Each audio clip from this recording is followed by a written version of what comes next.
Hello guys, तो guys एक और नई वीडियो में आ चुके हैं और आज के इस वीडियो में बात करने वाले हैं practical application of heating effect of electric current. ठीक है, तो heating effect of electric current के जो भी एप्लीकेशंस हैं उनकी हम बात करने वाले हैं। बट मैं पहले बता दूं, ये टॉपिक हमारा बिल्कुल थ्योरेटिकल होने वाला है, यानी कि इसमें ज्यादातर थ्योरी ही है। एग्जाम की दृष्टि से इंपॉर्टेंट है, पर मैं ये नहीं कह सकता कि भाई आरपीएससी की दृष्टि से कितना ज्यादा इंपॉर्टेंट है। वैसे कि पिछले साल इसी लास्ट ईयर क्वेश्चन पूछा गया था इस टॉपिक से, पर ये कहना मुश्किल है कि इस टॉपिक से कितने क्वेश्चन आएंगे। हालांकि ज्यादा बड़ा टॉपिक भी नहीं है, पर थोड़ा सा कंफ्यूजिंग है और थोड़ा सा अजीब सा टॉपिक है। थ्योरी ज्यादा है, समझने वाला पार्ट थोड़ा कम है। फिर भी मैं कोशिश करूंगा आपको बहुत अच्छे से क्लियर करने की। ठीक है, चलिए बात करेंगे। बेटा ये जितना भी आपको पैराग्राफ देखना है, ये केवल और केवल आपको नोट्स बनाने के लिए लिखना है। हालांकि मेन पार्ट यहाँ से स्टार्ट होगा, मैं बता रहा हूँ मेन पार्ट आपका यहाँ से स्टार्ट होगा। ये केवल और केवल लिखने के लिए है और समझने के लिए, मतलब ये थ्योरी है, समझो ऐसा थ्योरेटिकल। ठीक है, अब ये क्या है, मतलब ये इसके बारे में हमें थोड़ा सा जानकारी देगा। ठीक है, कह रहा है हीटिंग इन कंडक्टर्स, यानी कि कह रहा है जैसे ही हम कंडक्टर्स को हीट देंगे। कंडक्टर्स तो समझते हो ना, कंडक्टर्स क्या होते हैं, जिनमें इलेक्ट्रॉन्स का प्रवाह फ्लो इजीली हो, उसे हम क्या कहते हैं, कंडक्टर्स कहते हैं। यानी कि जिनमें इलेक्ट्रॉन का, एनर्जी का, हीट का, जिसमें फ्लो इजीली हो, उन्हें हम कंडक्टर्स कहते हैं।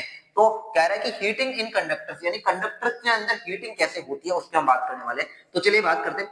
तो कह रहा है द जनरेशन ऑफ हीट, यानी कि जो हीट का जनरेशन होता है इन ए कंडक्टर, यानी कि अगर हीट के अंदर एक कंडक्टर के अंदर हीट का जो जनरेशन होता है, is a natural result of electric current. ये एक नेचुरल सा फिनोमिनन होता है इलेक्ट्रिक करंट का। ठीक है, यदि ये कहना चाहता है कि जो कंडक्टर होते हैं, कंडक्टर के अंदर अगर मैं इलेक्ट्रिसिटी का फ्लो कराऊं, यानी कि मेरा कोई भी सपोज ये मेरा इलेक्ट्रिक एक कंडक्टर है। ठीक है, ये कंडक्टर है। अब मैं इस कंडक्टर से इलेक्ट्रॉन का फ्लो कराऊंगा, यानी इलेक्ट्रिसिटी इसमें से फ्लो कराऊंगा। और जैसे ही मैं इलेक्ट्रिसिटी इसमें फ्लो कराऊंगा, इससे क्या होगी, हीट रिलीज होगी, हीट एमिट्स होगी। तो यही कह रहा है the generation of heat in a conductor is a natural result. ये एक नेचुरल सी प्रोसेस है, होती रहती है electric current in some electric circuit, कुछ इलेक्ट्रिक सर्किट्स में। ठीक है, यानी कुछ इलेक्ट्रिक सर्किट में ऐसा होता है। ठीक है, चलिए बात करते हैं आगे।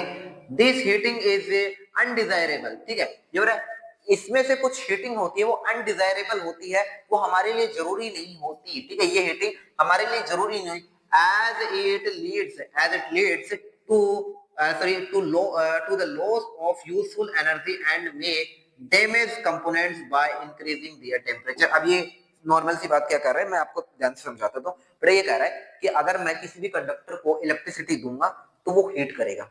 अब ये जो हीट है ना, वो हमारे लिए अनडिजायरेबल है, वो हमारे लिए बिल्कुल भी जरूरी नहीं है। बिल्कुल भी हमारे लिए क्या है, वो जरूरी नहीं है।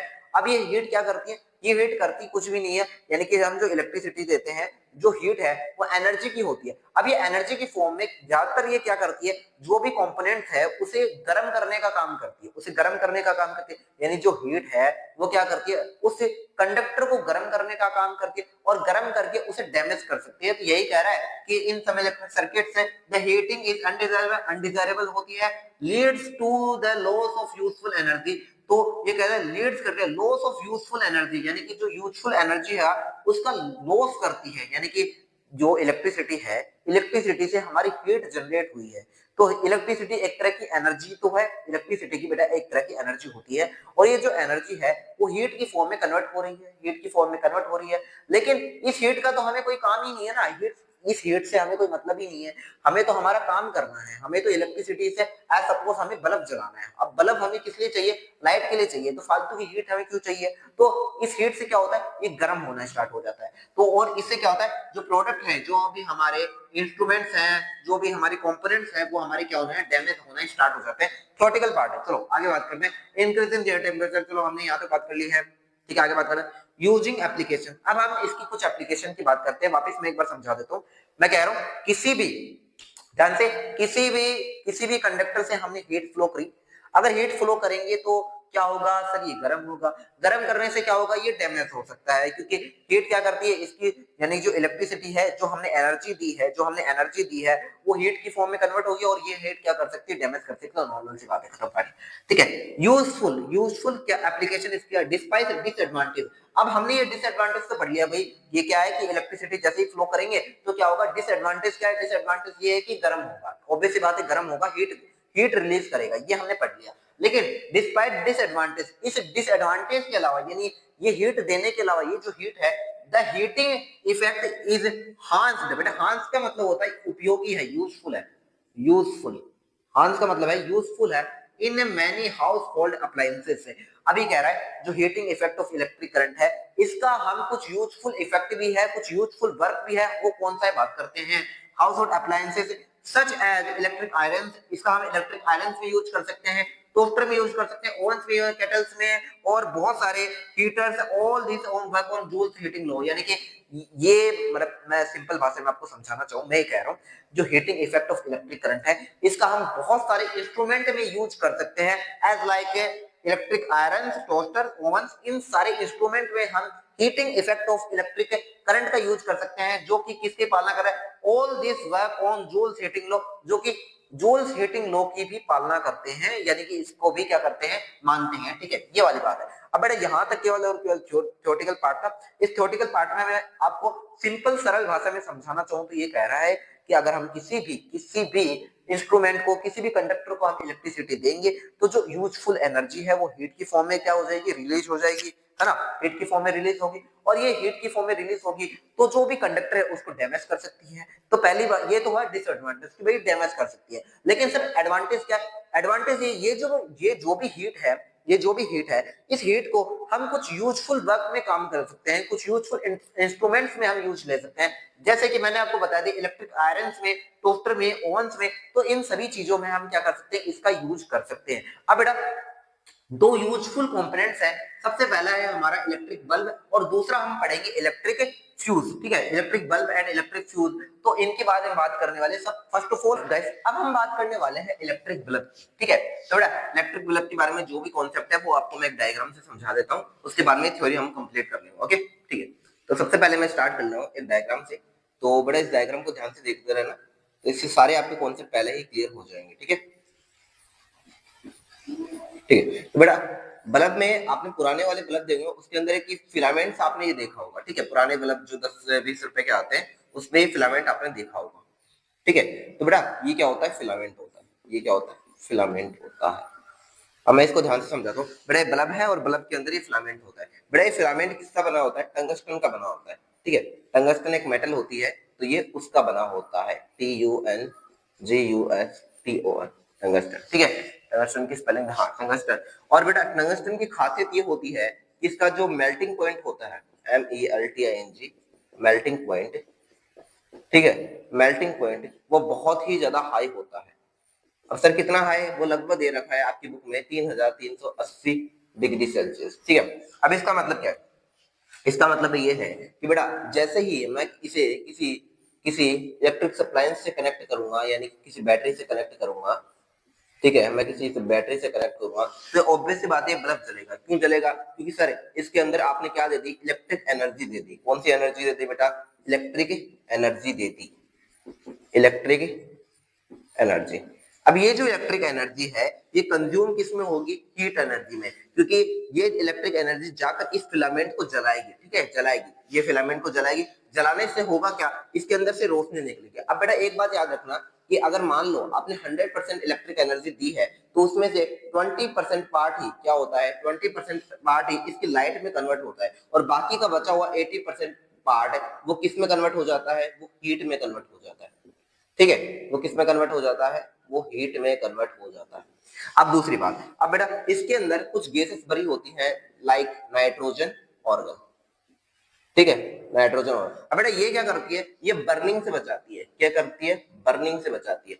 बर्निंग का मतलब होता है इस फिलामेंट को जलने से बचाती है। अगर सपोज करो मैंने इसकी कांच का ये जो कांच है, ये कांच मैंने हटा दिया और अब इसमें इलेक्ट्रिक एनर्जी दूं तो होगा क्या, ये थोड़ी देर तक चलेगा, उसके बाद में जल जाएगा। इसका रीजन ये होता है क्योंकि ये जो फिलामेंट होता है वो ऑक्सीजन से रिएक्शन कर लेगा और ऑक्सीजन से रिएक्शन करने के बाद ये फिलामेंट थोड़ी देर बाद में जलेगा, उसके बाद में जल जाएगा। बिकॉज ऑफ ऑक्सीजन क्या होती है, हाईली एक्सप्लोसिव सॉरी गैस होती है जो कि ऑक्सीजन से रिएक्शन करने के बाद, आपको पता है ऑक्सीजन से रिएक्शन करने के बाद कोई भी मेटल क्या होता है, जल जाता है, कुछ वो वाली कहानी है। ठीक है, तो इसीलिए हमें जो बल्ब होते हैं, बल्ब के अंदर नाइट्रोजन और ऑर्गन जैसी गैसेस हम डालते हैं। ठीक है, तो एक बार मैं वापस सारी चीजें रिवाइज करा देता हूँ। मैं कह रहा हूँ इसके अंदर एक फिलामेंट है, फिलामेंट किससे बना होता है, टंगस्टन का, और इसका जो मेल्टिंग पॉइंट होता है वो बहुत ही ज्यादा हाई होता है। अगर मैंने इसको 100% इलेक्ट्रिक एनर्जी दी तो इसका 20% तो लाइट में कंज्यूम होगा, बाकी 80% हीट में चला जाएगा। इसके अंदर कुछ गैसेस भरी होती हैं जैसे नाइट्रोजन, ऑर्गन, ये क्या करती है, बर्निंग से बचाती है। ठीक है, अब ध्यान से देखते हैं। ठीक है, तो electric heating is also used to produce light in bulbs,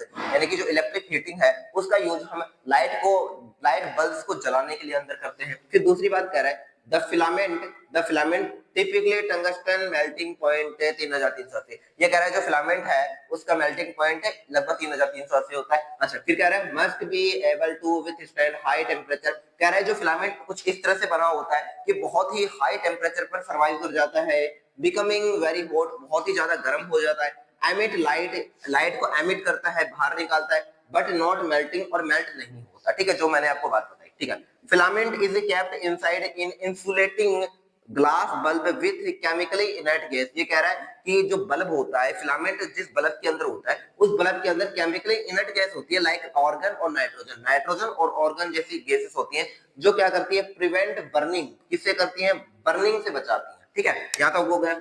only A small part of supplied supplied energy, मैं कह रहा हूं बहुत ही, ये कह रहा है only A small part of supplied energy, यानी कि सप्लाइड एनर्जी का बहुत ही छोटा सा पार्ट, सप्लाइड एनर्जी का बहुत ही छोटा सा पार्ट कन्वर्टेड टू लाइट। मैंने कहा था कि 100% में 20% ही क्या होगा, लाइट में कन्वर्ट होगा। The majority dissipated as heat, और जो मेजोरिटी पार्ट है वो किस में कन्वर्ट हो जाएगा, हीट में कन्वर्ट हो जाएगा। तो बेटा यहां तक होता है हमारा इलेक्ट्रिक बल्ब। अब हम आगे बात करेंगे इलेक्ट्रिक फ्यूज की। ओके गाइस, तो अब हम बात करने वाले हैं इलेक्ट्रिक फ्यूज की। तो बेटा जो जोल्स हीटिंग लॉ है इसका एक और एप्लीकेशन है इलेक्ट्रिक फ्यूज, यानी कि इलेक्ट्रिक फ्यूज भी हम कह सकते हैं कि काम करता है या फिर जोल्स हीटिंग लॉ की पालना करता है, यानी कि the heating effect of electric current की एक तरह से ये इलेक्ट्रिक फ्यूज भी एक पार्ट है उसका। ठीक है, तो उसके लिए हम बात करने वाले हैं। सबसे पहले इस थ्योरी को हम बाद में पढ़ेंगे, मैं इस वाले चार्ट पर या फिर इस वाले जगह में आपको सब कुछ समझा देता हूँ कि फ्यूज आखिरकार काम कैसे करता है, क्या होता है, जो भी है सब कुछ मैं आपको समझा देता हूँ। पहले मैं एक सर्किट बना रहा हूँ बेटा। ठीक है, तो ये मैं एक सर्किट बना रहा हूँ और ये सर्किट के ऊपर में ये छोटा सा ना ये एक चीज बना रहा हूँ। अब ये है क्या, मैं बता देता हूँ। ठीक है, ये है क्या मैं बता देता हूँ बेटा, ये कुछ भी नहीं है, ये हमारा क्या है, फ्यूज है। ठीक है, और यहाँ पर मैं एक बल्ब बना रहा हूँ। ठीक है, यहाँ पे मैं एक बल्ब बना रहा हूँ। ओके, यहाँ पे मैं बल्ब बना रहा हूँ और इस बल्ब को मैं कुछ इस तरह से कनेक्ट कर रहा हूँ। ओके, डन है सर, यहाँ तक समझ में आ चुका है, बहुत बढ़िया। प्लस माइनस, अब ध्यान से सुनो, ये फ्यूज है और ये फ्यूज के अंदर एक छोटा सा वायर होता है। ठीक है, इस फ्यूज के अंदर एक छोटा सा वायर होता है, छोटा सा वायर। एक चीज याद रखना, fuse is always connected in series. ठीक है, तो ये यहाँ पर लिख देता हूँ, fuse is always connected in series, यानी फ्यूज को हम ऑलवेज सीरीज में कनेक्ट करते हैं। ये बात आप हमेशा याद रखना कि फ्यूज को हमेशा सीरीज में कनेक्ट किया जाता है, इसलिए मैंने सीरीज में कनेक्ट किया है। अब होता क्या है, सुनो बेटा, फ्यूज का काम क्या होता है, इसके अंदर एक वायर लगी होती है और इस वायर का जो मेल्टिंग पॉइंट है, मेल्टिंग पॉइंट वो बेटा बहुत क्या होता है, कम होता है ना। मेल्टिंग पॉइंट क्या होता है, कम होता है, melting point less, melting point क्या होता है, कम होता है, ज्यादा नहीं होता। ठीक है, अच्छा, बल्ब में हमने पढ़ा था कि जो फिलामेंट होता है वो किससे बना होता है, टंगस्टन के मेटल से बना होता है और उसका जो मेल्टिंग पॉइंट होता है वो बहुत ही ज्यादा होता है। कितना होता है, 3380 डिग्री सेल्सियस। ये मैंने आपको बल्ब में पढ़ा दिया। अब मैं कह रहा हूँ इसका जो मेल्टिंग पॉइंट होता है लेस होता है। अब सर कितना होता है ये हम डिटरमाइन नहीं कर सकते, हर एक फ्यूज का अलग अलग होता है। अब बेटा ये फ्यूज काम कैसे आता है, काम ये आता है कि आज सपोज करो ये मेरा 100 वोल्ट का एक बल्ब है, ये मेरा 100 वोल्ट का एक बल्ब है ना, 100 वोल्ट का बल्ब है और मैं इसको जो वोल्टेज दे रहा हूँ वो कितने दे रहा हूँ, 220 वोल्टेज में इसको दे रहा हूँ। ठीक है, अब 100 वोल्ट का बल्ब है और मैं इसको वोल्टेज दे रहा हूँ 220। अब मुझे करंट निकालनी है, तो करंट का फॉर्मूला क्या होगा, है ना, करंट का फॉर्मूला क्या होगा, करंट का फॉर्मूला हो जाएगा पावर अपॉन वोल्टेज, ठीक है, पावर अपॉन वोल्टेज। करंट का फॉर्मूला क्या हो जाएगा बेटा, पावर अपॉन वोल्टेज, ठीक है। तो सर यहाँ पे पावर मुझे कितनी दे रखी है, पावर हाँ हमारी 100 वॉट, और जो वोल्टेज है वो कितनी है 220 वोल्ट, ठीक है। नॉर्मल सी बात मैं समझा रहा हूँ, देखो जो फॉर्मूला होता है ये सॉरी जो करंट का फॉर्मूला होता है वो क्या होता है, P अपॉन V होता है। अभी पावर का फॉर्मूला VI होता है, ये मैं समझा चुका हूँ पिछली क्लासेस, आप देख लेना, हालांकि मैंने यहाँ पे भी आपको बता दिया, ठीक है। अब यहाँ से वोल्टेज निकालेंगे तो सर कितना आएगा, डिवाइड कर दो 10 22, सर कितना आएगा, अगर मैं थोड़ा सा और डिवाइड करूँ तो ये आ जाएगा 5 11, और अगर मैं इसको अगर डिवाइड करूँ तो ऑब्वियस बात है 0 पॉइंट समथिंग आएगा, तो 0.5 आ जाएगा, ठीक है, 0.5 आ जाएगा, यानी मेरे पास से जो एम्पियर आएगी वो 0.5 एम्पियर आएगी। तो मुझे लगभग जो ये फ्यूज चाहिए वो इसके करीब वाला, ज्यादा वाला कौन सा चाहिए, 1 एम्पियर का, 1 एम्पियर का मुझे ये फ्यूज चाहिए होगा, 1 एम्पियर का फ्यूज कितना है चाहिएगा, 1 एम्पियर का फ्यूज। अब क्यों, अब थोड़ा सा डिटेल में समझते हैं। वापस मैं कह रहा हूँ ये फ्यूज है, इसका जो फिलामेंट होता है, जिसके अंदर जो वायर होता है, उसका मेल्टिंग पॉइंट बहुत ही कम होता है। पावर का फॉर्मूला होता है P बराबर V अपॉन, तो I का फॉर्मूला लग जाएगा P अपॉन I, ठीक है। I का फॉर्मूला यहाँ से निकाल लिया मैंने, P बराबर V I होता है, तो I का फॉर्मूला P अपॉन V होता है। तो यहाँ पर ये मैंने 100 वोल्ट का लिया है, 100 वोल्ट का, और वोल्टेज मेरी 220 है, तो मैं इसे डिवाइड करूंगा तो आंसर 0.5 एम्पियर, 0.5 एम्पियर। ओके तो कोई फ्रेंड आ चुका था। तो अब मैं कह रहा हूं कि मुझे ये फ्यूज 1 एम्पियर का चाहिए, मुझे 1 एम्पियर का चाहिए। अब क्यों चाहिए डिटेल में समझते हैं। मैं कह रहा हूं अगर मैं 100 वोल्ट का है और ये 220 वोल्ट का है, तो मुझे फ्यूज 1 एम्पियर का लेना होगा। क्यों, क्योंकि टोटल जो करंट है वो 0.5 एम्पियर आ रही है मेरी, बिल्कुल सर 0.5 एम्पियर आ रही है। इसीलिए अगर 1 एम्पियर का नहीं लूंगा, 1 एम्पियर का नहीं लूंगा, तो क्या होगा, मतलब इससे से जो भी करंट बहेगी वो मान लो सपोज कितनी बहेगी, वो 0.5 एम्पियर की ही बहनी चाहिए, है ना, 0.5 एम्पियर की बहनी चाहिए, मतलब 1 एम्पियर तक बहनी चाहिए। अगर 1 एम्पियर से ज्यादा बही, 1 एम्पियर जाते हैं, ठीक है। तो मैं कह रहा हूं कि देखो ये जो मेरा फ्यूज है, ये 1 एम्पियर का है। कितना एम्पियर का, 1 एम्पियर का। तो अगर मैं 0.1 एम्पियर दूं कोई दिक्कत नहीं, 0.2 दूं कोई दिक्कत नहीं, 0.3, 0.5, 0.4, 0.9 तक है, मैं ऐसे एम्पियर दे सकता हूं। मैं 1 एम्पियर भी इसमें करंट फ्लो करा सकता हूं, कोई दिक्कत नहीं होगी। लेकिन अगर मैंने गलती से 2 एम्पियर इसमें इलेक्ट्रिसिटी फ्लो कराई, तो होगा क्या, ये जो तार है इसके अंदर का ये टूट जाएगा, ठीक है। टूटने के बाद होगा क्या, सर ऑब्वियस सी बात है, सर्किट टूट चुका है तो इलेक्ट्रिसिटी फ्लो होगी क्या, नहीं होगी। यही तो मैं कहना चाहता हूं कि जो एम्पियर है, जो फ्यूज होता है, वो एक विशेष रीडिंग का होता है। यानी कि देखो यहाँ पे कह रहा है fuse are rated by current, यानी कि 1 एम्पियर, 2 एम्पियर, 3 एम्पियर, 5 एम्पियर, इस तरह के फ्यूज रेटेड होते हैं, ठीक है ना। तो इनसे होता क्या है, मान लो 1 एम्पियर का फ्यूज है, तो ये 1 एम्पियर से कम या फिर 1 एम्पियर की ही इलेक्ट्रिसिटी जाने देगा। अगर इससे ज्यादा मैंने इलेक्ट्रिसिटी दी तो क्या हो जाएगा, ये सर्किट में इसका जो वायर है ये टूट जाएगा, और टूट जाएगा तो सर्किट मेरा टूट जाएगा, और सर्किट टूटने से इलेक्ट्रिसिटी फ्लो नहीं होगी। तो इस तरह से हमारा ये क्या होता है, ये काम करता है, ठीक है। तो आशा करता हूँ आपको सारी चीजें समझ में आ चुकी होंगी, ठीक है।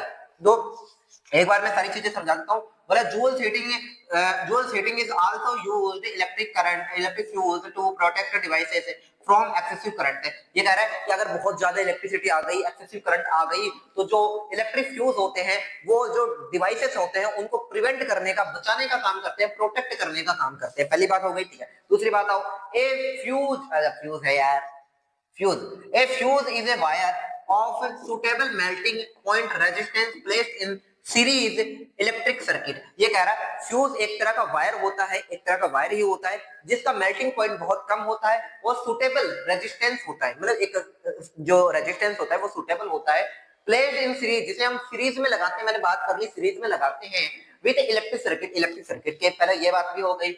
बोले इफ करंट एक्सीड्स, अगर करंट बहुत ज्यादा आ गए, ए सर्टेन अमाउंट से बहुत ज्यादा आ चुके हैं, सर्टेन वैल्यू, यानी कि एक सर्टेन वैल्यू से बहुत ज्यादा अगर करंट आ जाए, तो क्या होगा, द वायर मेल्ट, जो वायर हो जाएगा वो मेल्ट हो जाएगा, यानी जो फ्यूज का जो वायर है वो मेल्ट हो जाएगा। इसे हम फ्यूज ब्लो भी कहते हैं, फ्यूज ब्लो, ठीक है। एंड ब्रेक द सर्किट, और इससे क्या होगा, जो सर्किट है वो टूट जाएगा, मैंने बात कर ली, सर्किट टूट जाएगा।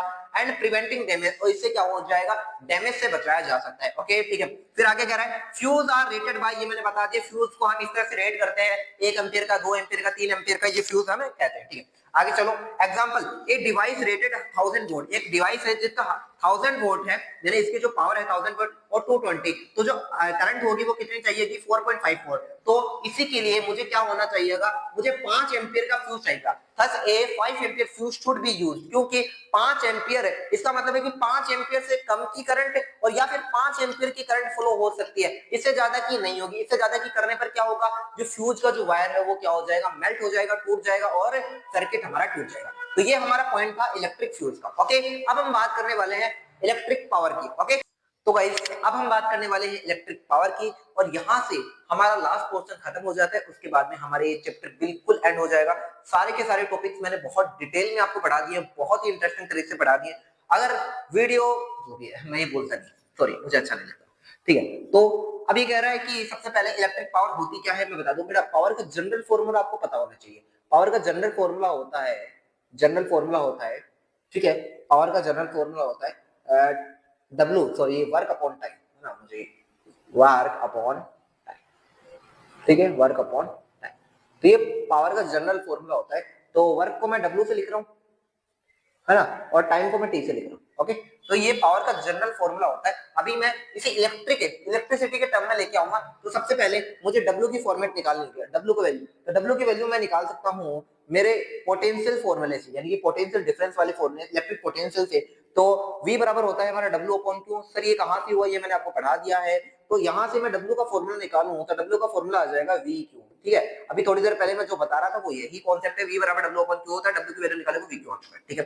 ठीक है, मेरी स्पीड को कैच करने की कोशिश करना, ठीक है। दूसरी चीज मैं जानता हूं, चूंकि I बराबर Q अपॉन T, चूंकि I बराबर Q अपॉन T होता है, तो सर यहां से मैं T की वैल्यू निकालूंगा तो T की वैल्यू क्या आ जाएगी, मेरा आ जाएगा Q अपॉन I। बिल्कुल सही है सर, ठीक है। अब ये दोनों के दोनों वैल्यूज में क्या कर देता हूँ, इस वैल्यू में पुट कर देता हूँ। तो मेरा लास्ट आंसर क्या आएगा, P बराबर W की वैल्यू पुट करूंगा तो मेरा आ जाएगा VQ, बिल्कुल सही है। और अगर मैं T की वैल्यू पुट करूंगा तो क्या आ जाएगा, Q upon I, Q upon I। यहां से अगर मैं P की वैल्यू निकालूं तो Q से Q कैंसिल हो जाएगा और ये V, ये I है मेरा ऊपर चला जाएगा, तो ये आंसर आ जाएगा P बराबर VI। तो यही मुझे निकालना था, P बराबर VI, ठीक है। तो यही मुझे निकालना था, P बराबर VI। तो लास्ट फॉर्मूला क्या निकल के आ चुका है, P बराबर VI, ठीक है। यहां तक आपको पल्ले पड़ चुका होगा कि क्या बोल रहा हूं सर, मैं क्या बोल रहा हूं। तो ये मैंने कैसे निकाला, आशा करता हूं आपको समझ में आ चुका होगा। अब एक काम करो, इसकी जनरल कुछ फॉर्मेट लिख देता हूं। तो P बराबर VI तो कर लिया। अब एक काम करो, V की जगह मैं IR पुट कर देता हूं, V की जगह मैं IR पुट कर देता हूं, इनटू I मेरा पहले से है, मैंने क्या रख दिया, V की जगह IR पुट कर दिया।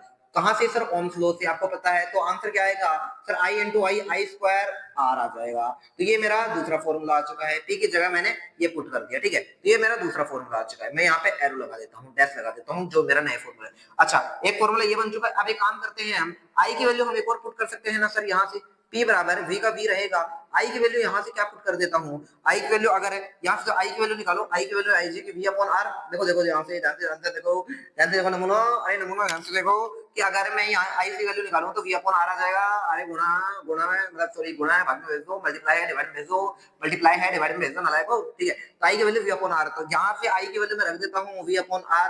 तो आंसर आ जाएगा P बराबर V स्क्वायर अपॉन R, हो गया क्या।